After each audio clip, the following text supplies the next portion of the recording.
E nós vamos seguindo com o programa para falar sobre o cérebro, que é considerado o órgão mais importante do corpo humano. Prova disso é que, segundo a Sociedade Brasileira de Neurociência, nós nascemos com mais de 100 bilhões de neurônios. E com eles nós vivemos até o final dos nossos dias, da nossa vida. Para você saber mais as funções e as muitas curiosidades a respeito do nosso cérebro, aquela pergunta que você sempre quis fazer, e se eu não fizer aqui, eu tô aqui com vocês na Rede Aparecida esperando seu e-mail, ó. Tem que mandar rápido, porque se não mandar rápido eu não consigo responder o e-mail. santareceita@tvaparecida.com.br. Pode mandar, tá? Eu tô recebendo o neurocirurgião Dr. Júlio Pereira. Tudo bem, doutor Júlio? Como vai? Tudo bem. Boa tarde. Boa tarde. Prazer tê-lo aqui de volta ao nosso programa, viu? Quer dizer que é o órgão mais importante do corpo humano, o cérebro. Sem dúvida. Não é o coração, é o cérebro. Nosso sistema trabalha em rede, né? Então um depende do outro. É difícil a gente falar o mais importante, mas sem dúvida o cérebro, o sistema nervoso, ele coordena tudo. Então qualquer estímulo que a gente receba, quer seja visual, auditivo, qualquer tipo de informação, ele passa pelo sistema nervoso e daí o sistema nervoso modula e dá resposta para isso. Inclusive é o sistema nervoso que coordena todos os órgãos, coração, pulmão, tudo isso o cérebro coordena. E nós já temos uma foto aqui que nós vamos mostrar, né? E que o doutor vai poder explicar mais para vocês a respeito disso, da importância que o cérebro tem. É bem interessante, hoje a gente tem acesso muito fácil à informação, né? Então, na internet, na Wikipédia, a gente consegue essas imagens. E o que é que acontece? O cérebro, onde ele se encontra, né? Dentro do crânio. Então, já existe essa caixa para proteger. Mas qual o material dela, assim? É dura? O crânio é duro? É duro, é osso, né? O que a gente palpa aqui. É só osso, embaixo, isso daqui é osso. É isso osso, daqui é osso, só osso. Abaixo, Quando dá um traumatismo craniano, perfurou o osso, quebrou o osso e aí atinge o cérebro. E aí atinge o cérebro. O que na evolução ocorreu, né? A gente sabe que o sistema nervoso é muito importante e depende de todas as estruturas. Nós evoluímos para ter justamente isso. O cérebro todo protegido por uma caixa craniana bem dura para justamente proteger. O que é composto o nosso cérebro, né? Ele é composto de neurônio e células da glia. A gente tem para cada um neurônio, 10 células da glia. Vamos ver? Tem foto também sobre isso, né? É a nossa segunda foto, é isso? Isso mesmo. Aqui seria a substância que a gente chama cinzenta. Quer mostrar lá pra mim? Isso. Aqui seria a substância cinzenta e aqui a substância branca, que faria essa conexão. E tudo isso é massa encefálica? Tudo isso é massa encefálica. E isso é interessante que um mito que ocorre, a gente ouve, né? A gente só usa 10% do nosso cérebro. Isso, é verdade isso? Isso não é verdade. Não? Isso provavelmente, o que eu acredito que surgiu esse mito por isso. Como a gente tem um neurônio para cada 10 células da glia, se surgiu O que é a célula da glia? A célula da glia, o que é que ela faz? Ela dá suporte ao neurônio. Então não é que ela não seja funcional, ela tem a função dela, ela recobre, ela ajuda na comunicação e ela dá nutrientes. Peraí, mas se eu falei aqui que a pessoa nasce com 100 bilhões, não foi que eu falei? Isso. De neurônios, então quantas dessas Ainda nós temos? tem bilhões de células da glia. Meu Deus, porque se é 10 para 1... É bem interessante esses Nossa, números. bilhões, bilhões e bilhões dessas Isso células. É bem interessante que a gente ouve com frequência, né? Nós sabemos pouco sobre o nosso cérebro. Não. Nós sabemos muito, mas ele é muito complexo. De que maneira, doutor, é dividido o cérebro? Vamos para a nossa terceira foto. Isso. Então, o que acontece? Para a gente estudar qualquer região, e principalmente o cérebro, a gente ajudou como? Dividindo. Então, a gente dividiu em encéfalo... Quer ir lá mostrar para mim? Com certeza, aqui, ó.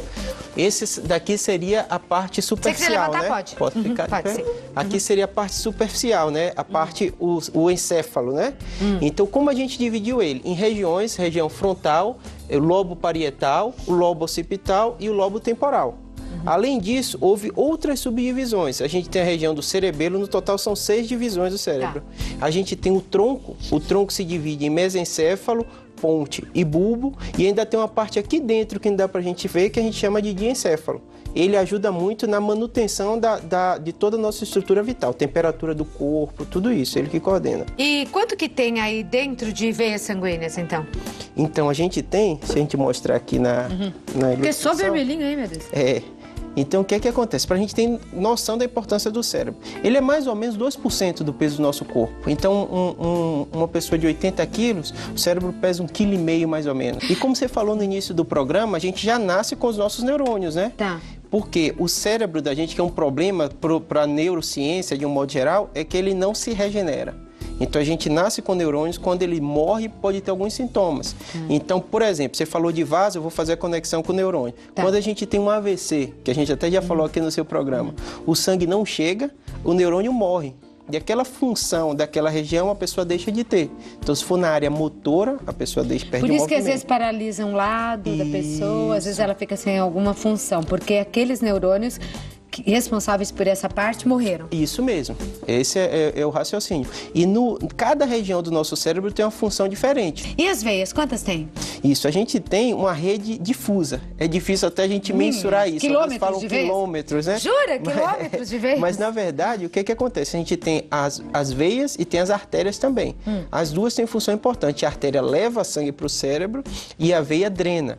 E para você ter uma ideia da importância do cérebro, a gente falou 2% do peso, mas quando a gente fala de quanto sangue chega, é mais de 20%. Então, um órgão pequeno, porque ele é muito mais... tem que irrigar tudo isso, né? Com certeza. A gente falou de neurociência, vamos falar um pouco da neurolinguística, que fala muito sobre os dois hemisférios, né?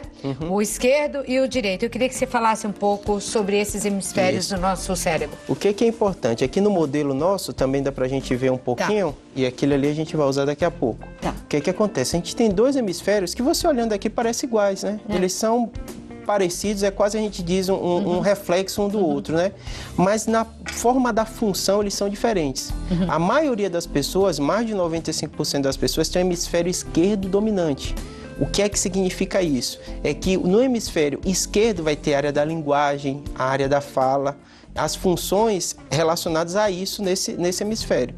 Do outro lado, a gente vai ter algumas outras regiões que alguns consideram da criatividade, tudo isso relacionado ao lado direito. Antigamente, a gente aprendeu tudo isso que a gente está falando dissecando, né? Estudando o ser humano, o cérebro de pessoas que faleceram para aprender e descrever um pouquinho mais. Hoje em dia, a medicina avançou tanto que uma pessoa viva, você pode fazer um exame com uma ressonância e você vê a anatomia perfeita de cada pessoa. E existem ainda exames que ainda não estão na prática médica, mas já estão em pesquisa. E nos Estados Unidos a gente teve a oportunidade de ver alguns que a gente chama os exames funcionais. Então a gente consegue falar, por exemplo, pedir para você falar e ver nessa ressonância funcional que área do seu cérebro está sendo ativada. Agora, de que lado está a memória aí? Está no esquerdo ou no direito? A memória está bilateralmente. Ela está bilateralmente, no órgão que a gente chama o sistema límbico. Daqui a pouco eu quero falar de memória, mas quero que você mostre aí, então, que você falou que era daqui a pouquinho, acho que é já, né? Isso, Então aqui a gente tem aqui as duas regiões, e aqui é uma das demarcações que a gente vê com frequência de cada regiãozinha onde pode estar... Então, vamos lá, deixa eu ver se eu enxergo aqui, eu falo uma, você fala outra. Esse daqui seria, eu não sei de que lado está esse cérebro. Aqui estaria a região da fala, não, então a fala a gente sabe que é a esquerda, é isso mesmo. Então aqui o esquerdo e o direito. E o direito. Do lado esquerdo, se você ativa mais o lado esquerdo do seu cérebro, bom para cálculos matemáticos. Isso. Como eu falei, a gente tenta dividir essas regiões, mas ainda não existe uma região específica. Tudo está conectado. Mas se a gente tenta, já atrai. Então, eu falo uma daqui, você fala uma daí, tá bom, doutor? Então, cálculos matemáticos. E aí, do lado direito da cabeça? A gente tem a área musical, né? A área da música. Desse lado aqui, nossa, o que tá escrito aqui? Escuta, não é, não? Isso, isso mesmo. Escrita, escrita. Aqui de perto a imagem... Mas você acertou também. Escrita, fala, escuta. A fala também, escuta. E aí, desse lado? Aqui a gente tem o reconhecimento dos objetos, de rosto também. Vai lendo aí pra mim, Marcos, que aqui não tá dando pra ver lá. A propriedades mecânicas, seria motoras? Isso, é isso? As habilidades. Habilidades motoras. Essa divisão tenta esclarecer um pouquinho pra gente cada região, né? Mas então fala. Do ponto de vista prático, isso não é tão objetivo quando parece aqui. Não é tão assim. Não é tão Porque assim. se aqui tem essa habilidade, aí tem o quê? Aqui tu vai ter os reconhecimentos, como a gente já falou, a percepção musical. Alguns locais a gente vê como a divisão, né? A parte objetiva do lado esquerdo e a parte lúdica do lado direito. Durante muito tempo essa foi a realidade. Hoje a gente sabe que está tudo conectado. Então é difícil a gente fazer essa divisão tão clara. O que se sabia até aqui então, né? Porque agora já se sabe um pouco mais. Que do lado esquerdo do cérebro, no hemisfério esquerdo, é mais fácil ou você desenvolve uma habilidade maior para identificação de objetos e de animais. Isso, não é? isso. Em contrapartida, lá do lado direito... O que tem mais aí? A gente vai ter um reconhecimento. O reconhecimento, a parte musical, a parte da categoria lúdica. do objeto. Aqui dá para explicar bem. Aqui, a identificação. Aqui, o reconhecimento da categoria. Então, tem que estar interligado. Está interligado. Eu falei dos exames funcionais. O que é que acontece? A gente tentou colocar isso do ponto de vista prático, fazendo o teste. A gente vê que o cérebro todo funciona. Quando alguém fala, não funciona só o lado esquerdo. Na outra região... uma coisa motora que é do outro lado. Isso, com certeza. Então é difícil, cada vez mais que a gente vai aumentando em grau de compreensão, aumenta também grau de complexidade. Tem muita coisa ainda pra gente aprender, né? E muitas curiosidades. Pode sentar, doutor. Eu vou dar uma saidinha e já volto. Tudo bem. Que eu vou querer perguntar. E deixa eu ver aqui. Eita, já tem vários e-mails do nosso público também. Agora uma pergunta, você sabe quanto mede, em média, assim, um cérebro? Quanto pesa o cérebro? E a minha pergunta, por que às vezes a gente tem a impressão que já viveu aquele momento? Isso é coisa da cabeça, né? Isso é coisa da cabeça com ele. E eu deixei umas dúvidas aqui que eu gostaria de saber, né? Em média, quanto pesa o cérebro? Dá mais ou menos 2% do corpo, né? Do peso do corpo. Então, um homem de 80 quilos vai ter 1,5 kg, mais ou menos. Tá. E medida, sim? Vai depender muito do perímetro encefálico, né? Do tamanho da cabeça. Do tamanho da cabeça. É bem interessante, a gente falou que já nasce com os neurônios. Se a gente olhar uma criancinha, você já vai ver que proporcionalmente a cabeça dela é muito maior que o corpo, né? É verdade. E a gente cresce, passando de 1, 2 anos, o perímetro encefálico cresce muito pouquinho, enquanto o corpo cresce muito. Então, quer dizer, é por isso que a cabeça já veio maior. Com certeza. Não é verdade? Agora, uma outra dúvida, eu tenho mais uma foto aí que eu gostaria ainda de colocar, que você falou que não é verdade, e muita gente comenta isso, que nós usamos só 10%. Isso está comprovado, é mentira. Então, usamos quanto? Isso não é verdade. A gente usa, que o que acontece? A gente tem as regiões, né? Como a gente falou, área motora, área da linguagem, só que existem as conexões. Então, por exemplo, se a gente ativou a área, como você perguntou, da memória, o sistema límbico, ele se conecta com outras regiões. Então, nos exames, como eu te falei, no exame funcional, a gente observa muito isso. Você pede para a pessoa fazer um determinado estímulo, ou visual, ou auditivo e sonoro, e a gente vê uma grande parte do cérebro funcionando. Muito mais do que esses 10% que é dito. E você que está assistindo Santa Receita vai saber logo após o intervalo como funciona o nosso cérebro quando nós estamos dormindo. E aí vamos responder a sua pergunta feita por e-mail também. Nos aguarde. Eu deixei uma pergunta aí para após o intervalo. Como, doutor, funciona o nosso cérebro quando nós estamos dormindo?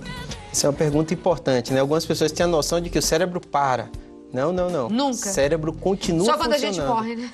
O que acontece no sono? O que ocorre é a interrupção do período da parte motora.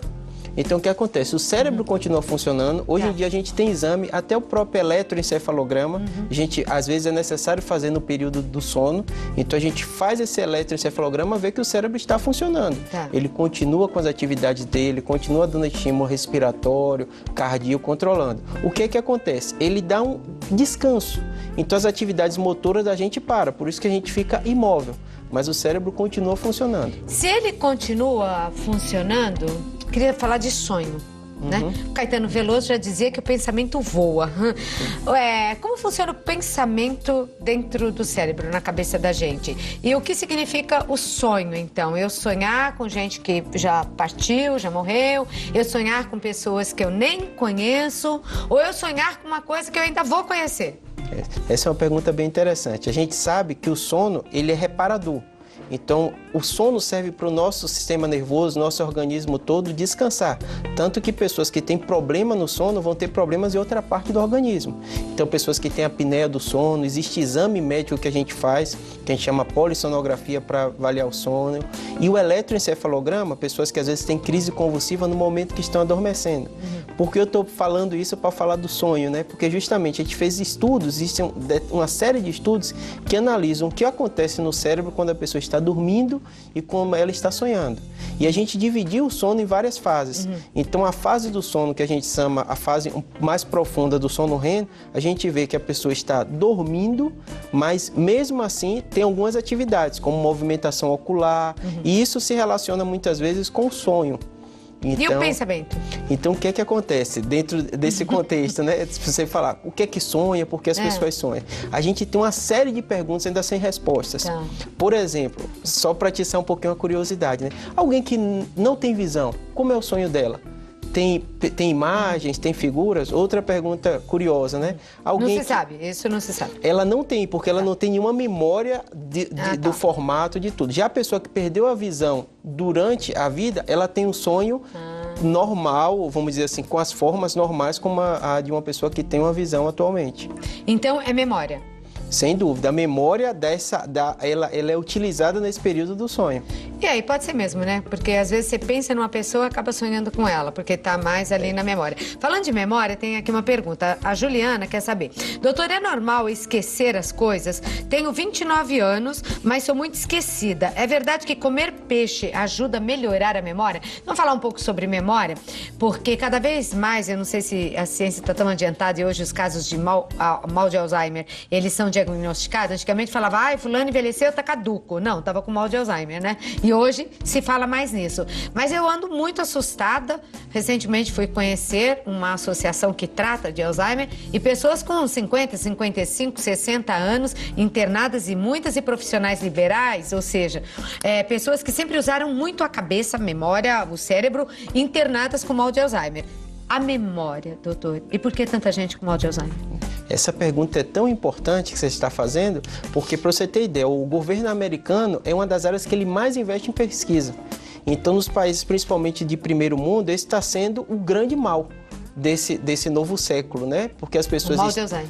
Porque as pessoas estão vivendo muito, coração a gente conseguiu controlar bem, né? Pressão arterial, uma série de problemas, mas o cérebro a gente ainda tem uma dificuldade muito grande, tanto que a gente não existe um tratamento que reverta a doença de Alzheimer. O que é que acontece? Nosso neurônio, como a gente já falou, ele vai envelhecendo com o tempo, essas conexões entre os neurônios vão se perdendo.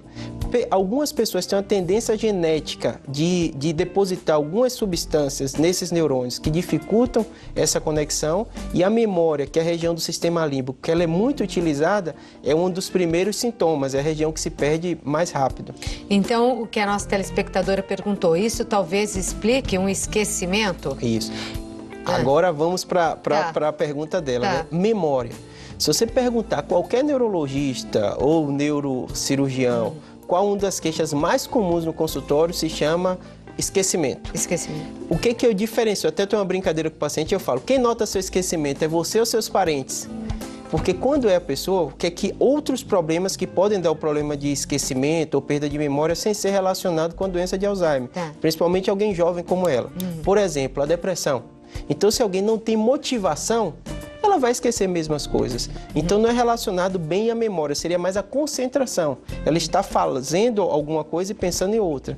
O estresse também é algo muito comum. Então, por exemplo, você que deve ter uma vida bem agitada, você tem tanta coisa para fazer ao mesmo tempo, que as coisas tidas como os banais, como onde eu botei minha chave, seu cérebro vai funcionar sabendo, isso é importante, mas eu tenho coisas mais importantes para lembrar. Ele é seletivo. Ele é seletivo. Então, assim, tanto o estresse, a vida cheia de atividades, como a depressão, são dois fatores confundidores quando a pessoa fala de perda de memória. E quando que a gente tem que desconfiar, independente da idade que a gente tenha, de que o negócio tá feio? Quer dizer, essa falta de memória tem que ser tratada, porque compra até o remédio que o médico prescreveu, mas esquece de tomar, não adianta nada, né? Já anda tão esquecido que nem o remédio toma certinho.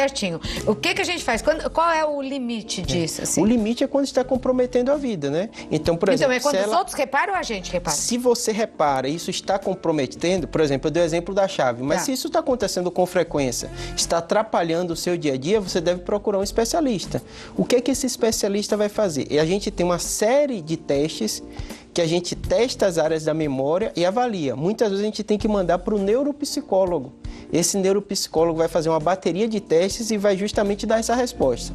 Não, o seu problema de memória é relacionado a uma depressão, algum outro quadro, não E por que a gente mais jovem, que antigamente se pensava do Alzheimer com gente mais idade, está tendo Alzheimer? Está diagnosticada com isso? O que está acontecendo? Primeira coisa que a gente entende mais, né? como a gente entende mais, a gente diagnostica mais. A gente mesmo, conversando, falou, né? Quantos parentes da gente idoso que ficava, ele está caduco, é assim mesmo, né? Não dava o nome à doença. E além disso, por ser um problema mundial, a população está envelhecendo mais, com certeza a gente vai ver cada dia mais pacientes com doença de Alzheimer. E para você ter ideia, o governo americano já é uma das frentes dele de pesquisa, porque é uma doença importante, a pessoa muitas vezes continua com tempo de vida prolongado, já que o organismo está muito bem, e isso tem tudo um custo social muito forte. Hoje o diretor me mata, mas eu preciso... Não posso perder essa oportunidade, preciso perguntar mais umas coisinhas aqui pro doutor. Doutor, ela perguntou aqui a nossa telespectadora, e eu vi aqui pelos e-mails, tem várias perguntas meio relacionadas a isso. Peixe faz bem pro cérebro? A alimentação pode influenciar numa memória boa, numa saúde melhor para o cérebro? Sem dúvida nenhuma, a alimentação é fundamental. O que é que eu explico? O que é bom para o cérebro, é bom para o coração, é bom para todo o nosso organismo. Então, a dieta balanceada, que você tanto fala no seu programa, nossa, né? Ela é essencial para tudo. Nós queremos fórmula mágica, né? A gente quer tomar um determinado produto e dizer que meu cérebro vai ficar 100%. Os pacientes procuram isso no consultório. Ah, com certeza, eu doutor, o que é que você me recomenda que eu preciso melhorar minha memória? Eu preciso passar no concurso, tenho que decorar mais. Não existe essa fórmula mágica. Tá. Não, já tô pedindo pra produção pedir um cartão dele, preciso ir logo lá fazer esses exames. Quando que a gente deve fazer exame preventivo pra cabeça, doutor? O tempo todo, né? O tempo todo? Então, a partir de que idade mais? Desde a criança, por exemplo, o desenvolvimento desde o período inicial de andar, de caminhar, de linguagem, o pediatra está avaliando isso, né? Como é que está o desenvolvimento dessa criança. No seu tempo de vida também, você tem que ter o seu clínico geral, o seu médico da família que vai fazer esse acompanhamento. Quando ele notar que saiu da normalidade, ele manda para o especialista. Tá certo. Eu juro, Marcos Andrade, nosso diretor, que é a última pergunta, porque eu chamei isso daqui. Por que às vezes a gente tem a sensação, e isso está relacionado ao cérebro, com certeza, de que eu já vivi aquele momento, eu já estive naquele lugar? Esse é conhecido déjà vu, né? Você está numa determinada... situação e você falou, eu já vivi aqui. Nossa, tem a nítida impressão que sim. Por quê? Eu já vi algumas respostas, é difícil eu te dizer qual é. Como médico neurocirurgião não tem. Como estudo do cérebro não tem. Não tenho como te explicar de forma muito objetiva. Essa ciência ainda não comprovou 100%. É uma das coisas que ainda é preciso que a gente saber. Precisa, né? Alguns falam que a imagem vem primeiro, a gente tem essa sensação, e outros colocam que a gente já tem a sensação que já viveu aquele ambiente, né? Algo bem subjetivo. E dizem que o cérebro é tão importante, tem tanta energia, que a energia dele é capaz de acender uma lâmpada. Olha, eu acho que o meu acende esse estúdio inteiro, porque ferve, viu, doutor? Ferve esse cérebro. Olha, muito obrigada pela presença, por ter vindo. Acho que eu tenho que fazer cérebro 2. Pra gente conseguir responder as perguntas de todo o público aí. E tanta dúvida, tanta coisa que paira na nossa cabeça, na nossa memória. Obrigada, doutor. Muito obrigada pela presença. Eu quero deixar com vocês o telefone de contato do doutor Júlio Pereira, neurocirurgião. Ele veio de São Paulo. Fez boa viagem, doutor? Foi tranquilo. Tava boa a estrada? 011-3141-9550. 3141-9550. E o e-mail tá aí no vídeo para você poder entrar em contato, tá?